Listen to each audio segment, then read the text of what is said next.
100 शेरों की ताकत रखने वाला जाबाज, बहादुर और निडर शेर सिंह सुंदरपुर की एक बड़ी ताकत था। यहाँ के राजा बलवीर ने एक बार शेर सिंह को बुलवाया। एक बार फिर जंगल को तुम्हारी जरूरत आन पड़ी है शेर सिंह। कांचा युद्ध की तैयारी कर रहा है और तुम तो जानते ही हो वो बहुत बेदर्दी से वार करता है। चिंता मत करो महाराज, अगर जंग शुरू हुई तो अपने खून के आखिरी कतरे से भी जंगल की रक्षा करेंगे। बलवीर और शेर सिंह अभी ये बात कर ही रहे होते हैं, तभी एक सिपाही बहुत तेजी से आता है। महाराज, बिना आगाह किए ही कांचा और उसके सिपाहियों ने हमारे जंगल पर हमला बोल दिया। सिपाही, बाकी के सिपाहियों को लेकर मैदान में आओ। शेर सिंह अपने सिपाहियों के साथ कांचा के सिपाहियों से लड़ने लगता है और तेजी से उन्हें खत्म करने लगता है। दुश्मन को जीत के नशे में आगे बढ़ने दो, हमें शेर सिंह को जिंदा पकड़ना है। शेर सिंह कांचा के बहुत सारे सिपाहियों को खून से लहूलुहान करता हुआ आगे बढ़ रहा था, लेकिन तभी पीछे से कांचा ने एक साथ बहुत से बम विस्फोट कर दिए, जिसमें सब कुछ तबाह हो गया। जब शेर सिंह की पत्नी को ये पता चला तो वो रोती चिल्लाती हुई तेजी से भागती हुई आई। वो इधर उधर अपने पति को ढूंढ रही थी और इनमें शेर सिंह नहीं था। वो समझ गई कि कांचा उसे अपना बंदी बनाकर ले गया। नहीं, मेरा शेर सिंह मुझे छोड़कर नहीं जा सकता।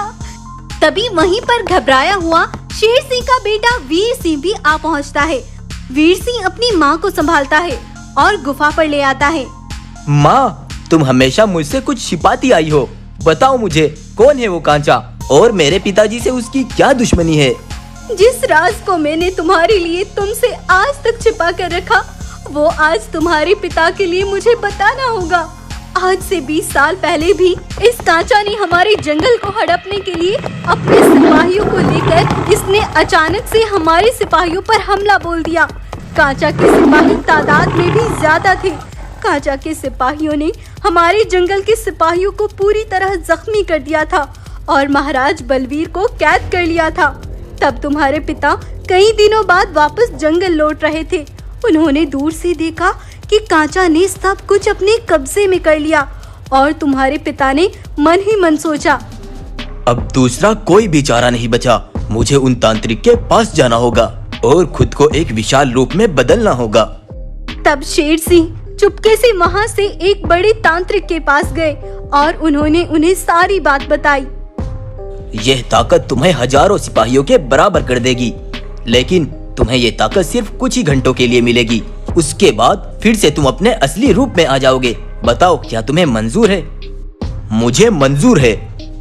तब तांत्रिक ने तुम्हारे पिता को एक विशाल रूप दे दिया और शेर सिंह ने विशाल रूप लेकर कांचा के सारे सिपाहियों पर हमला बोल दिया और उन्हें सबको वहाँ से भगा दिया। तुझे ये दुश्मनी भारी पड़ेगी शेर सिंह। मैं फिर से लौटूंगा और तुझे जिंदा लेकर जाऊंगा। और तभी से वो कांचा तुम्हारे पिता का दुश्मन बन गया था। तू चिंता मत कर माँ, बाबा लौट आएंगे। अब वीर सिंह उसकी माँ की आंखों में दर्द भरा इंतजार देखा नहीं जाता। तब वो एक खत छोड़कर वहाँ से निकल लिया और कांचा के जंगल पहुँच गया। यहाँ कोई भी वीर सिंह को पहचान नहीं सकता था। वीर सिंह आगे बढ़ ही रहा था कि तभी उसके पास एक भालू आया। क्या तुम शेर सिंह की तलाश में आए हो? तुम मेरे पिता को कैसे जानते हो? तुम बिल्कुल सही जगह पर पहुँचे हो। चलो, मैं तुम्हें सब बताता हूँ। तब भालू उसे एक खुफिया जगह पर ले गया। बेटा, तुम्हारे पिता को कांचा ने ऐसी सलाखों में कैद रखा है जहाँ पर हर समय कांचा के पहरेदार रहते हैं। मैं किसी भी तरह करके उन सबको अपनी बातों में उलझाकर एक तरफ ले जाऊंगा और तुम शेर सिंह को जाकर कैद से आजाद करा लेना। तब वीर सिंह उसी जगह पर पहुँच गया, लेकिन तभी पीछे से हंसता हुआ कांचा वहीं आ पहुँचता है। तुम्हें यहाँ तक लाना कितना आसान था। शाबाश भालू, तुमने दिखा दिया तुम कांचा के जंगल के असल वासी हो।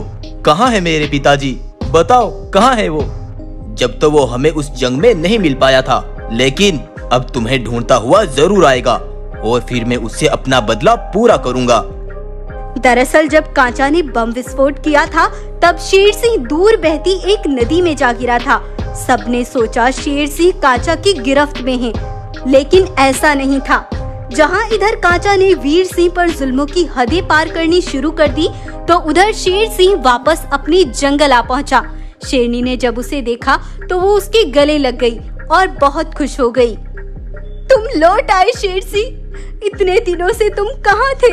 शेर सिंह, तुम्हारा बेटा वीर तुम्हारी खोज में कांचा के इस जंगल निकल गया। क्या? नहीं नहीं, तुमने उसे जाने क्यों दिया? वो खत छोड़कर रात के अंधेरे में निकल गया था महाराज। इधर शेर सिंह अपने जंगल से निकल लेता है। उधर कांचा के जंगल में जानवरों की तेजी से भगदड़ मची हुई थी।